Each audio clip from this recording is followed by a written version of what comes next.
Let's get down in the dirt with the Home Show Garden Pros. That's right. Getting down in the dirt. Facebook Live, Home Show Garden Pros. We are here.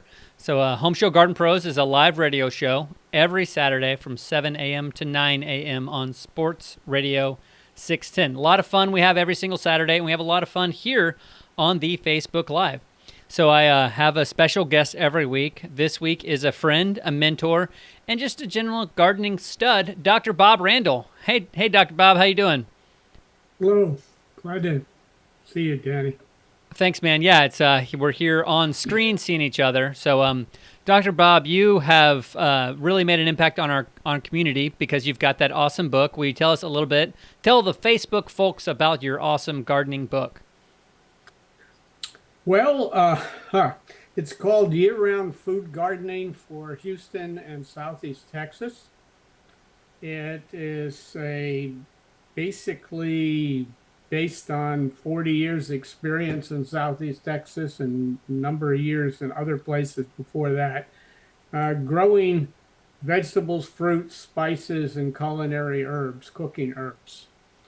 And it's 511 pages. This is the 14th gardening book I've written, and it's about 200 pages longer than the last one I wrote. But it covers a whole range of topics on food gardening, from how to learn gardening, how to why to do it, how to deal with soil, climate, pests, and a whole lot of stuff on vegetables and fruits, particularly in this changing climate we have, and depending on where you live in Southeast Texas, because there's a huge difference in temperatures even traditionally. So this is something I've been trying to do for many, many decades, and this is a very good version. Well, that is awesome. So you also are one of the founders of an organization called OBA, the Organic Horticulture Benefits Alliance. And, you know, on the Facebook Live, we bring in garden clubs and educational opportunities. And so that's what OBA provides. Will you tell us a little bit about OBA and, you know, kind of what it's trying to accomplish here in Houston? Yeah. Basically, there were a whole lot of needs for people who wanted to learn organic gardening, landscaping, orcharding, you name it. And it wasn't being met. There was enormous amounts of information out there, and nobody really teaching it to adults who are out here in the area. Right.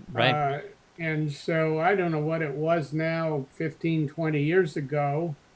The founding executive director, founding president was Mike Sarant, and he was and I were doing some permaculture projects together.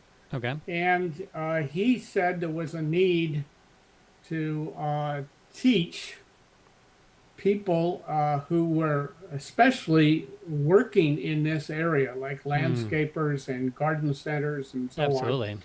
on. What was best knowledge, and not, bypass a bunch of stuff about how you plant a tree, for example, and get into the question of how do I do a landscape or a food garden or a farm in the cutting edge organic way. Right. Gotcha. So we started bringing in speakers from all over the place, and so it appeals particularly to somebody who is doing this as part of their work activity, but it also is valuable for people who are really into gardening and want to learn some stuff from some really top-notch people. So Right. we don't bring in people who will bore you to death or get too complicated. But at the same time, they really know what they're talking about. And Right, so OBA OBA basically does about somewhere 6 to 10 events a year, something like that. You can find out online. There's obaonline.org, OHBAONLINE, obaonline.org. And I believe And we do have the website there on the screen for you yeah, here in a little bit. Yeah. yeah. So basically you can find out what's going on and you can become a member. Oh, nice. And you can support the organization. You can donate to it. You can come to events.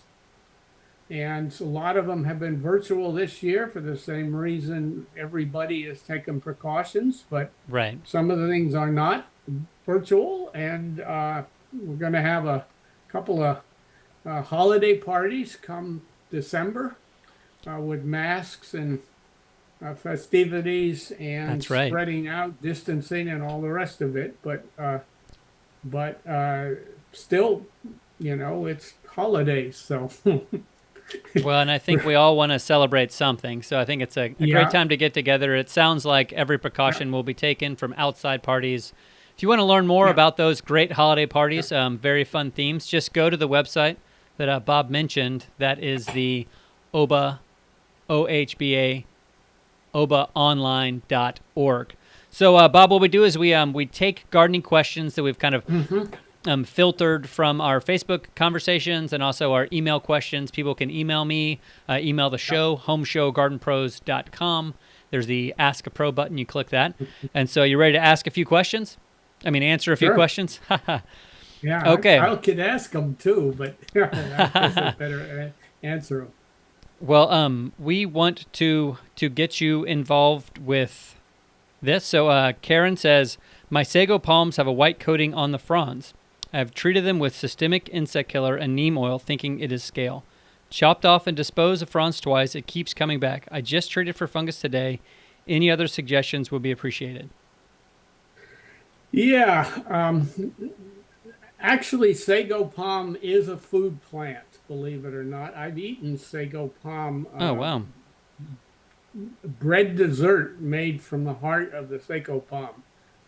It's only going to work in a place where these things grow wild and lots of them because they're too expensive to eat for dinner.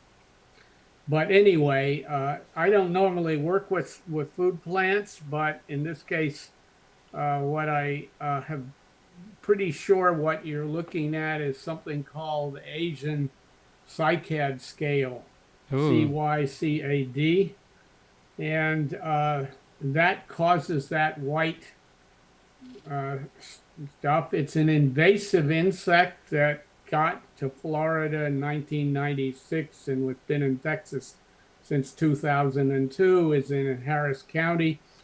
It's an invasive and it doesn't have any natural enemies, which is why here in Texas it doesn't. And the only actual remedy for that thing is to import, which may well be in the way. They may be doing that, but import some the things that control it in Asia. And so basically, they live in the soil under your plants. So poisoning the leaves isn't going to stop it. It's just going to come back from the soil. What they recommend in Florida is they have no cure at all, apparently, for this, other than to kill the plant, and you would only do that probably if you had other sago palms you didn't want to get Okay. it. So that would be the broad answer. There isn't really any cure for this thing at the moment, best I can tell. So But so it's might as called well try. Asian cycad scale, Okay. and So we yeah. Oh, well, we might try molasses or just even pressure Yeah. washing it off. That's Yeah. the sort of thing I always get after when I see scale Yeah. of any kind, no matter Yeah. where it's from or what it's getting after. Yeah, it's one of those things though that is recent and is going to be a big problem on sago especially. Gotcha. Anyhow, Okay, well, we'll go on to our next question. Another question about insects here. So Kathleen asks, What do you keep insects from eating your leaves? So she just wants a general kind of product for what stops insects from eating leaves. Yeah. Well, depends what insect they are, first Right, of of all. course, But of course. my approach to pest management is to not use pesticides, poisons. Hmm. I was a pesticide chemist, a researcher at one point in my life. Oh, gosh. And when I was young in my 20s and things like that. And I don't use even mild poisons on anything except as a last resort for things that are really important. And the reason is that there are a whole bunch of ways that are cheaper and more effective than spraying something. Okay. And I can summarize it briefly. I knew you would probably ask me this, and I could try to do that. Basically, in my book, though, there's a whole chapter on pest management, Right. and it does talk about poisons you can use, and it's not just safety issues. Poisons themselves are not, as a person wrote, they're not always effective, and part of the thing is that the predators and beneficial insects, parasitoids that attack mostly caterpillars and birds that attack caterpillars don't like to eat poison anything. Gotcha. And when a lot of times there are small beneficials on these leaves, and if you use poisons on them, you're going to kill the beneficials. So think of whatever it is that's eating your leaves in general as being somebody's lunch. Hmm. That's right. something out there. So what you want to do is this. You want to do everything you can to have a healthy plant, because sick ones are the ones that get attacked. Make sure the pests have pests. So if it's a caterpillar, there are a bunch of things that will attack caterpillars, like vespid wasps will, and birds will. And there are many other things. There are a whole bunch of parasitic wasps that will attack caterpillars. Right. Gotcha. And anyway, so pests need to have pests, and you need to do what is necessary, and I could tell you what that is to do that. And then make it difficult for pests to find their leaves. So if something is eating your grape leaves, for example, grape skeletonizers, maybe there's something you could put there somewhere in the garden that they'd rather eat. Like a bait sort of plant, like a bait plant, yes. And then I always tell people the next thing, if that doesn't work, that is to say, trying to keep making it difficult for the pests to meet their needs, because pests have needs too. They need to eat. They need, of course. and something that eats a pest also. So and then the next step, I just wait. I call that go sailing step, which is basically predators always show up after pests start proliferating. Yeah, once you get enough population, it becomes attractive for a predator. That makes sense. Right, and if you have a lot of kinds of plants in your yard, those predators will be somewhere right over there. Right. And so they'll be nearby. If you only have, I would say you put an organic vegetable garden in the middle of a giant lawn, you're going to have pest problems. Because it's an island Yeah, exactly. And I could go on here, but barriers, you can keep pests off of plants. So it sounds like planting flowering plants that maybe attract some of the pests, the pest predators is real good. Getting some companion plants that are good. Like I think of the the tropic armyworm loves the red leaf sorrel, the red vein sorrel. So that's one to put near your tomatoes. Okay, well now I see like this pest problem. So you're talking about a berry you would spray maybe like an oil or a molasses, something like that. Now, if you're going to spray something, I usually tell people to use low toxic targeted organic pesticides as step 7.